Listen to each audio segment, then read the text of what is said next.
과거 윤석열이 이란을 적으로 표현했던 부분이 아마도 이번 호르무즈 해협 통과에 대한 협의가 지연되고 있는 게 아닌가 이런 생각도 드는데, 그러나 이재명 정부는 이란과의 호르무즈 해협 통과에 대해 지속적으로 소통을 하고 있다고 전했습니다.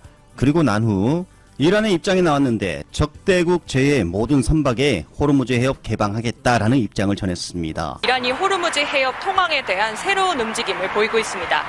유엔 산하 국제 해사기구의 이란 대표가 호르무즈 해협은 이란의 적과 연계된 선박을 제외하고 모든 선박에 개방돼 있다고 밝혔습니다. 이란 정부와 조율을 거치면 통과할 수 있다는 건데요.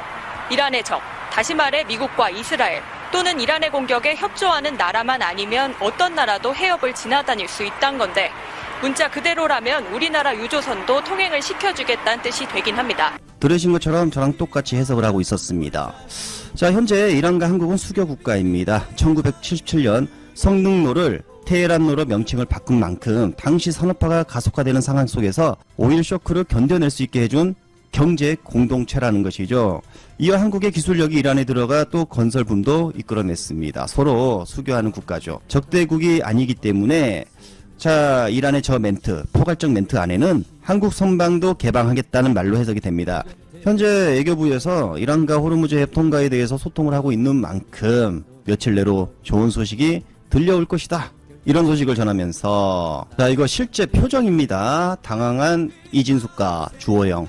대구시장 경선에서 자, 압도적 1위였던, 여론조사에서 1위였던 이진숙과 2위였던 주호영을 컷오프 시켰습니다. 어둠의 민주당은 장동혁과 이정현의 엄청난 활약이 터졌습니다. 박수. 자, 이렇게 되면 고성국이 계속 따라다니면서 밀었던 이진숙이 컷오프. 그리고 전환길을 또 밀었던 이진숙 아닙니까? 근데 컷오프 됐어요. 당연히 윤어게인들 폭발할 수밖에 없어 보이고요. 그렇다면 이제 남은 한 사람 추경호 말고는 유력한 후보가 보이지가 않은 상황입니다. 야, 이거 기사를 보겠습니다. 공천관리위원회는 행정, 경제, 정책, 통합, 산업 현장 경험을 갖춘 유영아, 윤재호, 이재만, 추경호, 최은석, 홍석준 6 후보를 중심으로 실질적이고 미래지향적인 경쟁 구조를 만들어 가겠습니다. 이진숙 후보와 주호영 후보는 이미 각자의 영역에서 대한민국 정치의 중심을 지켜왔고 또 지켜갈 분들입니다. 공관위는 이 두 분의 역할이 대구시장이라는 단일 직위에 머물기보다 국회와 국가 정치 전반에서 더 크게 쓰이는 것이 대한민국 전체를 위해 더 필요하다고 판단하였습니다. 모두의 예상을 깨고 국민의힘은 이진숙을 대구시장 경선에서 컷오프했습니다. 아시다시피 이진숙은 여론조사에서 줄곧 상위권을 기록하며 기대를 모았던 터라 지지자들 사이에서도 당혹스럽다는 반응이 많습니다. 높은 지지율에도 불구하고 이진숙이 컷오프된 배경에는 당 지도부의 본선 경쟁력과 정치적 리스크에 대한 지들 나름의 고도의 계산이 깔려있는 것으로 보입니다.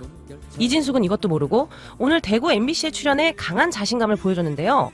지금 출마하신 분들 중에서 저만큼 실적 낸 사람이 있으면 나보라 그러세요. 충분히 저는 대구시정을 이끌 경험과 역량을 가지고 있다고 스스로 평가합니다. 현재 대구시장 선거의 최대 변수는 민주당 김부겸 전 총리의 출마입니다. 아무리 대구가 보수 텃밭이라 해도 김부겸 전 총리의 무게감을 무시할 수 없는 상황에서 당 공관위는 보수 여전사, 이진숙으로는 중도층이나 부동층을 흡수하기 어렵고 윤어게인을 어떻게든 지워야 하는데 이진숙 카드는 너무 위험한 양날의 칼인 셈인 겁니다. 이진숙 씨를 공천했다는 거는 다시 윤어게인 부르짖는 사람들이 같다고 생각하는 건데, 예. 근데 그걸 가지고 혁신공천이라고 그러면은 참 사람들이 뭐 웃을 수밖에 없는 거예요. 그런데 과연 윤어게인들이 가만히 있을까요? 윤어게인 세력의 관점에서 보면 이번 이진숙의 컷오프는 민심, 즉 여론조사 1위를 무시한 기득권 중진들의 야합이자 배신의 정치로 규정될 가능성이 매우 높습니다. 자, 이게 젊은이들이 하는 퍼포먼스인데 문제가 좀 있죠. 아무리 파병 반대의 목소리를 낸다고 하지만 일 잘하고 계시는 이재명 대통령을 저런 식으로 묘사한다는 건 정말 국민의 한 사람으로서 굉장히 불쾌합니다. 지금 당장 나와라! 야, 저거 보십시오. 저런 식으로 거칠게 지금 해서 해결될 문제가 아닙니다. 그죠? 지금 국힘을 상징하는 사람들, 그걸 보고 사람들이 무례하다고 생각하는 거예요. 무례하다. 예의 없다. 무례하다. 돌았다. 예의 없는 집단이 되어버렸어요. 이 극우파가. 그래서 이 극우파를 이번 선거를 통해서 정리를 해야 됩니다. 오늘도 좋은 소식 물고 온 정치 파랑새입니다. 다가오는 지방선거에 앞서 국힘 인사들의 말이 계속 거칠어지고 있습니다. 지역 갈등을 부추기는 발언부터 노인을 비하하는 발언도 서슴지 않고 있죠. 충북지사 김영환의 그 호남 발언에 이어서 얼마 전 대구시장에 출마한 주호영 의원도 호남 출신의 국힘 공관위원장 이정현 씨를 향해 호남 출신이 대구를 얼마나 안다고 대구를 만만하게 보느냐, 이런 식의 발언을 하면서 지역 갈등을 부추겼습니다. 자신의 발언이 논란이 되자 조금 버티다가 호남을 타 지역 출신으로 말을 바꿨죠. 그런데 주호영 의원 정작 자신이 뭘 잘못했는지 모르나 봅니다. 호남이나 타 지역이나 지역을 기준으로 갈라치게 하는 건 똑같은 거 아닌가요? 호남이나 타 지역이나. 이건 주위의 지적에 대해서 교묘하게 본질을 무시하고 우회하는 태도이죠. 기만입니다. 이래서 우리가 국힘을 극우라고 하는 거죠. 자, 이런 식의 태도는 얼마 전 노인 비하의 국힘 장해찬도 마찬가지입니다. 말이 너무 거칠죠.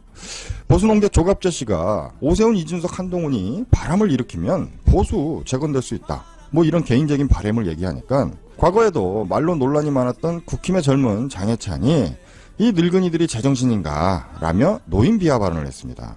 뒤에 영상을 보시면 조갑재 씨는 이 표현을 욕이라고 했습니다. 그런데 또 욕먹을 행동은 장해찬은 이걸 수습하기는커녕 늙은이는 멸칭이 아닌데 이게 무슨 어르신 비하냐 라며 뻔뻔하게 맞받아쳤죠. 자, 어르신. 장해찬도 이 어르신이라는 단어를 쓸 줄 알면서도 늙은이를 택했습니다. 그리고 문제는 그 뒤에 제정신인가 이런 표현을 썼죠. 이거 보통 우리가 어떨 때 쓰죠? 한번 해보자 뭐 이럴 때 쓰는 표현입니다.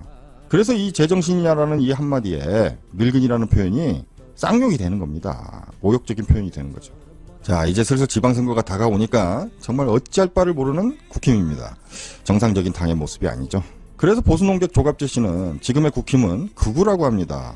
이번 지방선거를 끝으로 사라져야 할 물이라고 하는데 일리가 있습니다. 영상 보시죠. 뭐 노인 비하는 뭐 네. 비하고, 그런데 이야기 상대방을 공격을 할 때는 상대방에 대해서 연구를 좀 하고 해야 돼요. 내가 한 말을 왜곡해가지고 왜곡한 걸 가지고 또 욕설을 하면 안 되잖아요, 그죠? 그렇죠. 나는 외국에 욕설을 추가했죠. 이준석 대표에게 희생을 강요한 적이 없어요. 희생하라는 말도 하지 않고 맞습니다. 강요도 안 했습니다. 내가 무슨 강요할 힘이 있습니까? 지금 보니까 길게 봐야 된다 이 말씀을 하시는 것 그러니까 같은데. 충고를 한 건데, 네. 충고를 한 건데 희생을 강요했다는 걸 전제로 해가지고 바로 욕설이 들어오잖아요. 늙은이라고.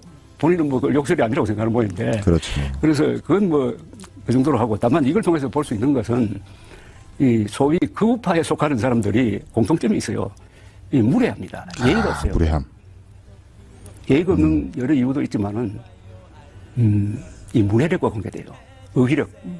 욕을 하는 사람들이 공통점이 있어요. 어휘력이 부족해요. 못 알아듣는 건가요? 늙은이라고 하지 않아도 뭐 다른 말이 있거든요. 다른 말이 있으면 그걸 쓰면 되는데 한자에 옹이라는 말이 있다고. 옹, 그죠? 나이 많은 사람 누구 옹이라고 배움이 그런 짧다는 말도 있는데 왜 생각나는 대로 뱉어버리면 늙은이가 나오는데, 그래서 이게 우리 한국 보수의 지금 위기는 교양 부족입니다. 갤럽 조사에서 국힘 비호감이 70%였어요. 호감이 19%입니다. 민주당은 호감이 50%였어요. 우리나라에서 야당은 보통 동정을 받아요. 그런데 야당 비호감이 70%는 처음인 것 같아요. 어디서 나오느냐? 지금 국힘을 상징하는 사람들의 그걸 보고 사람들이 무례하다고 생각하는 거예요. 무례하다. 예의 없다. 무례하다. 돌았다. 예의 없는 집단이 되어버렸어요. 이 극우파가. 그래서 이 극우파를 이번 선거를 통해서 정리를 해야 됩니다. 극우파는 세 가지 특징이 있습니다. 헌법을 무시하고 사실을 무시하고 상식을 무시합니다. 그 합산으로서 무례해요. 그래서 이번 선거의 의미는 극우파 심판 선거가 되어버렸어요. 자, 이 영상은 일본 총리 다카이치가 트럼프와 포옹하는 장면입니다. 어떻습니까? 롯데월드 뭐 곰돌이하고 이렇게 좀 어색하게 포옹하는 장면처럼 보이는데 두 사람 제법 어울리죠? 트럼프의 호르무즈 참전 압박에 발빠르게 미국을 방문한 다카이치죠. 일본도 현재 참전을 고민 중입니다. 트럼프의 요구가 부담스럽기는 마찬가지인데 그래서 저렇게 역으로 과하게 포옹을 하며 애정을 보여준 걸까요? 아무튼 다카이치의 노력이 가상하다. 노력이 아니면 본심일 수도 있겠다. 자, 우리 이재명 대통령도 이란전 참전을 놓고 지금 현재 고심이 클 것 같습니다. 평상시 자신의 정책 기조인 실용주의 국정 운영을 놓고 봤을 때 어떤 결정을 내릴지 국민의 한 사람으로서 좀 관심이 가는데 참 이번 문제는 거절하기도 쉽지 않고 그렇다고 참전하기도 쉽지 않은 상황입니다. 한국갤럽의 조사 결과에 따르면 호르무즈 파병 반대가 55%로 나왔습니다. 참고로 이번 주 이 대통령의 지지율은 67%로 갤럽 조사 최고치를 갱신했죠. 그런데 이와 별개로 파병 반대는 55%, 과반을 넘겼습니다. 자, 누가 자국민을 전쟁터로 보내는데 찬성하겠습니까? 반대가 주를 이루는 건 당연한 거죠. 하지만 다들 알다시피 우리는 미국과 제일협력 동맹국입니다. 정말 거부하기 쉽지 않은 상황이죠. 지금 현재 곳곳에서 파병 반대 집회가 이루어지고 있습니다. 소중한 의견들이라고 생각이 되죠. 결정에 잘 반영이 되길 바라봅니다. 그런데 일부 반대 집회에서 보기 좋지 않은 모습이 연출되었습니다. 영상을 보시면 청년 대학생들이 청와대 앞 분수광장에서 파병 반대 집회를 하고 있습니다. 집회 규모를 떠나서 우리의 젊은 지성들이 정치에 관심을 갖고 목소리를 내고 있구나, 나쁘지 않다, 이렇게 생각하고 보고 있었는데 이 청년들이 하는 행동을 보면 조금 불쾌하기 그지가 없습니다. 자, 보시면 이재명 대통령이 전함을 끌고 뒤에서 트럼프가 어여가라고 손짓을 하죠. 어떻습니까? 좀 아니다 싶죠. 그리고 자신들이 만들어온 현수막을 이렇게 보면 트럼프의 얼굴뿐만이 아니라 이재명 대통령의 얼굴에도 빨간색으로 X를 해놨습니다. 자, 이 집회에 참가한 청년들의 모습을 보면 우리가 지난 내란을 극복했던 그 아름다운 응원봉을 들었던 그 청년들의 모습이 아닙니다. 이건 그야말로 극우적인 모습이죠. 이건 지금의 국힘 따라지들이나 하는 짓이죠. 정상적인 집회로 보기 힘든 상황인데 여러분이 봤을 때 이 집회 어떻습니까? 저는 정말 강만의 청년들이 정치에 관심을 갖나 하고 기분 좋게 봤다가 걱정만 늘었습니다. 불쾌하죠. 어제 있었던 BTS 공연을 보고 외신들이 놀랐습니다. 뉴욕타임즈는 수많은 관객들이 몰렸는데도 놀라울 정도로 질서정연했다, 이렇게 극찬을 했죠. 영국의 BBC도 마찬가지로 쓰레기까지도 잘 치우더라 라며 우리 국민의 수준 높은 공연 문화를 칭찬했습니다. 자, 그리고 보실 이 사진은 미국의 아카데미 오스카 시상식장입니다. 화려한 시상식이 끝나고 다 간 자리에 쓰레기만 널브러져 있는 모습입니다. 그 대단하다는 미국의 오스카 그 시상식장도 저 정도인데 우리는 어떻습니까? 외신들은 이 점에 주목을 한 거죠. 정말 한국은 다르다는 겁니다. 자, 이런 외신들의 칭찬, 단순히 공연을 넘어서 우리 국민성에 대한 칭찬입니다. 깔끔했다는 거 아닙니까? 그리고 이런 우리의 수준 높은 국민성은 지난 내란을 극복했던 응원봉 집회의 뿌리가 되었다는 겁니다. 그리고 바로 이 점을 외신들이 극찬하고 있는 거죠. 단순히 공연을 극찬한 게 아닙니다. 그런데 지금 이 대학생들의 집회를 보시면 어떻습니까? 정말 대조가 되죠. 예민한 결정 앞에 고뇌하는 정부에 대한 배려는 하나도 없이 그 반대편에서 매우 자극적으로 거칠게 대립각을 세우는 모습이죠. 어떻습니까? 극우적이죠? 정말 국힘스럽습니다. 자, 이재명 정부 슬로건이 뭡니까? 국민주권 정부입니다. 그리고 그에 걸맞게 주인인 국민과 좀 더 소통하려고 노력하고 귀담아 듣고 있습니다. 확확 체감이 되죠. 그래서 요즘 우리 민주주의가 한 단계 성숙해졌다, 이렇게 느끼는 요즘인데 정작 주인인 우리가 저런 식의 저급한 집회를 해서야 되겠습니까? 저런 건 정말 국힘스럽다, 우리가 지향해야 될 모습입니다. 삐리삐리삐리 바람 새는 갔어도 삐리삐리삐리 내 마음을 들이네.